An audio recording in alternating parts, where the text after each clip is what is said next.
Camera photo പിന്നെ സംസാരം കഴിഞ്ഞാൽ പോവാലോ.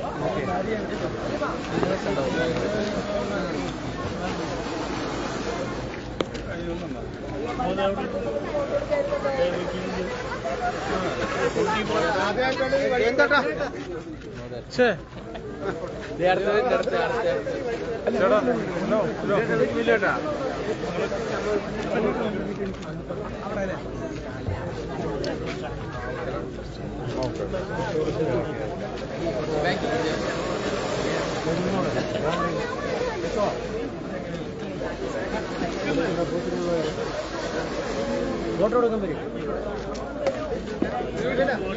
ഇവിടെ ഉള്ളവർ ഈ ബൂത്തിലുള്ളവർ വരാൻ പറയും. എല്ലാവരും എടുക്കും. ഇവിടെ വരും.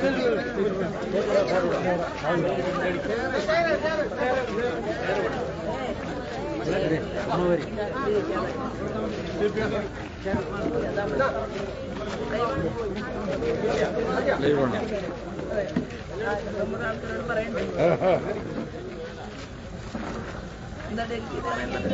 ഇല്ല,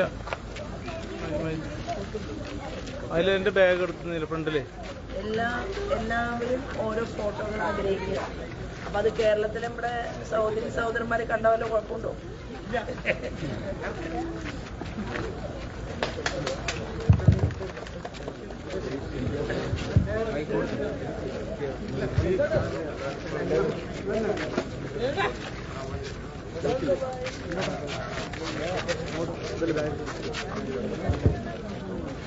പ്രിയപ്പെട്ട സഹോദരി സഹോദരന്മാരെ, ഏവർക്കും ഹൃദയപൂർവ്വം നമസ്കാരം. ഇവിടെ നമ്മളെല്ലാവരും സന്തോഷത്തോടെയാണ് നിൽക്കുന്നത്. കാരണം പാലക്കാട് ആരാധനായിട്ടുള്ള പ്രൈം മിനിസ്റ്ററുടെ ശ്രദ്ധയിൽ പെട്ടു എന്ന് നമുക്ക് ഓരോരുത്തർക്കും ബോധ്യമായി. ഞാൻ തെരഞ്ഞെടുപ്പിൽ സ്ഥാനാർത്ഥിയായി വരുമ്പോൾ ഞാൻ ഒരിക്കലും കരുതിയില്ല ഇന്ത്യയുടെ പ്രൈം മിനിസ്റ്റർ നമുക്ക് വേണ്ടി വോട്ട് ചോദിക്കാൻ പാലക്കാട് എത്തുമെന്ന്. പക്ഷെ വളരെ പെട്ടെന്ന് അദ്ദേഹം പാലക്കാട് വന്നു. പാലക്കാടിലെ സഹോദരി സഹോദരന്മാരോട് അദ്ദേഹം ഭാരതീയ ജനതാ പാർട്ടിക്ക് വോട്ട് ചെയ്യേണ്ടതിന്റെ ആവശ്യകതകളെ കുറിച്ച് പറഞ്ഞു. കേവലം ഒരു MLA എന്നുള്ള സ്വപ്നമല്ല അദ്ദേഹം ഉന്നയിച്ചത്. കേരളത്തിൽ ഒരു ഡബിൾ എഞ്ചിൻ സർക്കാർ നമുക്കുണ്ടാക്കണം എന്ന സൂചനയാണ് അദ്ദേഹത്തിന്റെ പ്രസംഗത്തിലൂടെ അദ്ദേഹം നമ്മുടെ മുന്നിൽ വെച്ചത്. നോക്കൂ, നമുക്ക് പാലക്കാട് ആരോഗ്യ മേഖലയിൽ വലിയ മുന്നേറ്റങ്ങൾ ഉണ്ടാക്കണം. ഇപ്പോ അതികഠിനമായിട്ടുള്ള ഒരു അസുഖം വന്ന് മെഡിക്കൽ കോളേജിൽ ചെന്നാൽ പാലക്കാട് മെഡിക്കൽ കോളേജ് ജില്ലാ ആശുപത്രിയിലേക്ക് കത്തെഴുതി കൊടുക്കും. ഒരു ചികിത്സയും അത്യാസന്ന നിലയിലെത്തുന്ന രോഗിക്ക് സഹായകരമായി നടത്താൻ സാധിക്കാതെ, അവിടെ ഒരു കാർഡിയോളജി യൂണിറ്റ് വിദഗ്ധമായിട്ട് മുന്നോട്ട് കൊണ്ടുപോകാൻ സാധിക്കാതെ, നമ്മുടെ അമ്മമാർ പെൺകുട്ടികൾ പ്രസവ ശുശ്രൂഷയ്ക്ക് വേണ്ടി ചെല്ലുമ്പോൾ അതിനുള്ള സൗകര്യങ്ങളില്ലാതെ, MRI സ്കാനോ CT സ്കാനോ അതുപോലെ തന്നെ ലബോറട്ടറി ഫെസിലിറ്റീസോ ഒരുക്കി കൊടുക്കാൻ സാധിക്കാതെ ഈ ആരോഗ്യ മേഖലയിലെ മെഡിക്കൽ കോളേജ് ഒരു സ്കെൽറ്റനായിട്ട് നിലനിൽക്കുകയാണ്. മജ്ജയും മാംസവും ഇല്ലാത്ത മെഡിക്കൽ കോളേജ് നമുക്ക് മാറ്റണം. നമുക്ക് 5 കോടി രൂപയുടെ വികസന പ്രവർത്തനങ്ങൾ ചെയ്യാനല്ല നിങ്ങളുടെ ശോഭ ഇവിടെ മത്സര രംഗത്ത് നിൽക്കുന്നത്. 700 കോടി രൂപയുടെ പദ്ധതികൾ 3 മാസം കൊണ്ട് ഈ പാലക്കാടിന്റെ മണ്ണിലേക്ക് കൊണ്ടുവരാൻ വേണ്ടിയിട്ടാണ് നമ്മൾ ഈ തെരഞ്ഞെടുപ്പ് പോരാട്ടത്തിന്റെ മുന്നിൽ നിൽക്കുന്നത്. എനിക്ക് എന്റെ അമ്മമാരോട് പറയാൻ സാധിക്കും, നമുക്ക് ഇന്ത്യയുടെ പ്രൈം മിനിസ്റ്റർ വന്നു കഴിഞ്ഞു.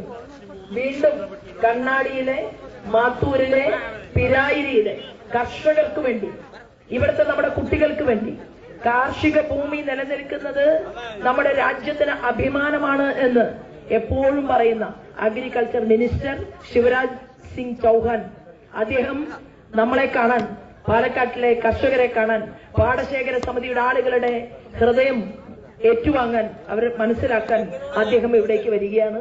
അത് 6-ാം തീയതി 5 മണിയോടുകൂടി നമ്മുടെ ക്യാബിനറ്റ് മിനിസ്റ്റർ പാലക്കാടിന്റെ മണ്ണിൽ എത്തും എന്നുള്ളതാണ്. എനിക്ക് പറയാനുള്ള ആഗ്രഹം, ഇവിടെ നിൽക്കുന്ന ഓരോ കൊച്ചുകുട്ടിയും അവരുടെ ഭാവി കരുപ്പിടിപ്പിക്കേണ്ടത് ആരാണ്? നമ്മളാണ്.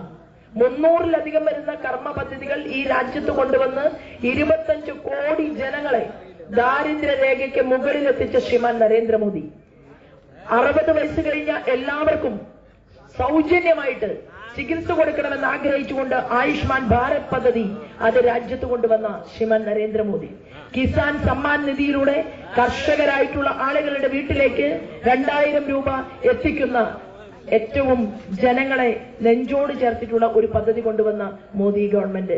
Startup India, standup India, make in India, നാടും നഗരവും മാറുകയാണ്. നമുക്ക് സുവർണ കോറിഡോറിന്റെ ഭാഗമായിട്ട് ഈ പാലക്കാടിനെയും മാറ്റണം. ഈ പാലക്കാട് സുവർണ കോറിഡോറിന്റെ ഭാഗമായിട്ട് മാറുമ്പോൾ IT ഹബ്ബുകൾ നമുക്ക് വേണം. നമ്മുടെ കുട്ടികൾക്ക് പഠിക്കാൻ നല്ല സാഹചര്യമുള്ള കോളേജുകൾ അതിവിടെ ഉണ്ടാവണം. ഞാൻ ആഗ്രഹിക്കുന്നു, ഇവിടുത്തെ അമ്മമാരോട് ഞാൻ പറയുന്നത്, ക്യാൻസർ രോഗബാധിതരായി ആളുകളുടെ എണ്ണം വർദ്ധിച്ചുകൊണ്ടിരിക്കുന്ന കേരളത്തിൽ അതിനാവശ്യമായിട്ടുള്ള സജ്ജീകരണങ്ങൾ ആരോഗ്യ മേഖലയിൽ ഒരുക്കി ആളുകളെ ജീവിതത്തിലേക്ക് കൈപിടിച്ചു കൊണ്ടുവരേണ്ട ബാധ്യത ഉൾപ്പെടെ വരച്ചു ചേർത്തുകൊണ്ട് ആരോഗ്യ മേഖലയിലേക്ക് മാത്രമായിട്ട് ഒരു മാനിഫെസ്റ്റോ അവതരിപ്പിച്ചുകൊണ്ടാണ് ഞാൻ നിങ്ങളുടെ മുന്നിൽ നിൽക്കുന്നത്.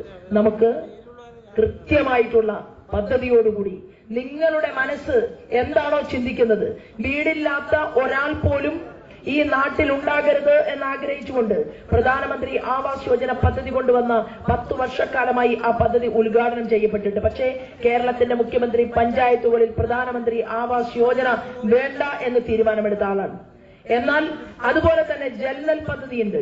കുടിക്കാൻ കുടിവെള്ളം എല്ലാവരുടെയും വീട്ടുപടിക്കൽ പൈപ്പിൽ എത്തിച്ചു കൊടുക്കണമെന്ന് പറഞ്ഞ പ്രധാനമന്ത്രിയുടെ പദ്ധതി കേവലം 14 പഞ്ചായത്തുകളിൽ മാത്രമാണ് ഈ പാലക്കാട് ജില്ലയിൽ ആ ജൽനൽ പദ്ധതി ഇന്ന് നടപ്പിലാക്കിയിട്ടുള്ളത്. ഒന്നുമില്ലാത്ത നാടാക്കി ഈ കേരളത്തെ മാറ്റിയത്. 70 വർഷക്കാലം ഈ പാലക്കാടിന്റെ മണ്ണിൽ UDF-ഉം LDF-ഉം മാറി മാറി അധികാരത്തിൽ വന്നു. അവർക്കെല്ലാം MLA-മാരുണ്ടായി, മന്ത്രിമാരുണ്ടായി, മുഖ്യമന്ത്രിമാരുണ്ടായി. എന്നാൽ ഇന്നും പാലക്കാടിന്റെ വികസനം എന്ന് പറയുന്നത് പാർശ്വവൽക്കരിക്കപ്പെട്ടവരുടെ സാഹചര്യമാണ് ഇവിടെയുള്ളതെങ്കിൽ വികസനം പാർശ്വവൽക്കരിക്കപ്പെട്ട ഈ പാലക്കാടിനെ ഉന്നതിയിലെത്തിക്കാൻ നമുക്ക് എല്ലാവർക്കും ഒരുമിച്ച് കൈകോർത്ത് പിടിക്കണം എന്ന് അഭ്യർത്ഥിച്ചുകൊണ്ടാണ് ഞാൻ നിങ്ങളുടെ മുന്നിൽ നിൽക്കുന്നത്. നിങ്ങൾ ഒരു പ്രാർത്ഥന വെക്കണം. ശോഭയ്ക്ക് ജയിക്കാൻ എല്ലാവരും വോട്ടിടണേ എന്നുള്ള ഒരു പ്രാർത്ഥന ഓരോ ദിവസവും രാവിലെ എന്റെ അമ്മമാരും സഹോദരന്മാരും ആ പ്രാർത്ഥന നടത്തണം. ഒപ്പം പ്രവർത്തനവും വേണം. ഈ അതികഠിനമായിട്ടുള്ള ചൂടിനെ വകവയ്ക്കാതെ റോഡിലിറങ്ങി ഭാരതീയ ജനതാ പാർട്ടിക്ക് വേണ്ടി NDA-ക്ക് വേണ്ടി പ്രവർത്തിക്കുന്ന എന്റെ സഹപ്രവർത്തകന്മാരോടെല്ലാം നിങ്ങൾ ഈ ചെയ്യുന്ന പ്രവൃത്തിക്ക് തീർച്ചയായിട്ടും എന്റെ പാരിതോഷികം എന്ന് പറയുന്നത് നിങ്ങളുടെ നാടും നഗരവും ഞാൻ വികസനത്തിന്റെ പൂമഴ തീർക്കും എന്നുള്ളത് തന്നെയാണ്. അതിന് ഒരവസരം നൽകണം എന്ന് അപേക്ഷിച്ചുകൊണ്ട് ഞാൻ എന്റെ വാക്കുകൾ നിർത്തുന്നു. നന്ദി, നമസ്കാരം. വന്ദേ മാതരം.